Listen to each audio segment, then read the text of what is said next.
সুপ্রিয় দর্শক, আসসালামু আলাইকুম। আমার হাতে যা দেখতে পাচ্ছেন এটা কি বলেন তো, এটার নাম?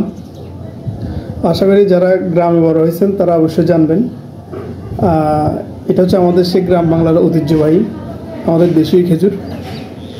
এটা আমরা গ্রামে থাকতে খেজুরের দিনে হরহামেশা অনেক খাইছি, ঠিক আছে। এটা আমাদের দেশীয় ফল, খুব সহজে পাওয়া যায়। তার মানে এই না যে এর মধ্যে কিছু নেই, তো এর মধ্যে অনেক কিছু আছে।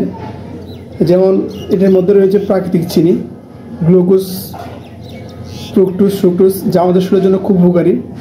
এছাড়াও আছে আয়রন, রক্ত স্বল্পতা প্রতিরোধ করে। এছাড়া আছে ফাইবার বা আঁশ, যা আমাদের হজমে সাহায্য করে। এছাড়াও আছে ভিটামিন ও খনিজ, যা হাড় মজবুত করে, স্নায়ু শক্তিশালী রাখে। তারপর এছাড়া আছে অ্যান্টিঅক্সিডেন্ট, যা আমাদের শরীরের রোগ প্রতিরোধ ক্ষমতা বাড়ায়। হাতের নাগালে পাওয়া খুব সহজলভ্য বলে এটা কোনো হেলনা জিনিস না।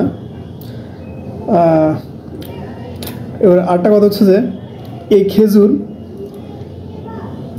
ছোটোবেলায় এই খেজুর খাইতে গিয়ে কয়জন দৌড়ানি খাইছেন আমার মতো? আমি কিন্তু আমাদের দক্ষিণ বাড়ির প্রকান্ত দাদার মস্ত দাদার দুজনে অনেক দৌড়ানি খাইছি এই খেজুর খাইতে গিয়ে। পাখি উপর থেকে ফেলাইতো, ও খেজুর খাইতাম, এর জন্য দৌড়াইতাম। গাছ উঠে খালি কী করতে আল্লাহ জানে। এটা অনেক স্মৃতি আছে, সেজন্য আজকে ভিডিও বানালাম। তো কে আমার মতো এরকম দৌড়ানি খাইছেন এই খেজুর খাইতে গিয়ে তো জানাবেন। একেবারে আগুন লাল টসটসে, খাইটা খুব খুব মজা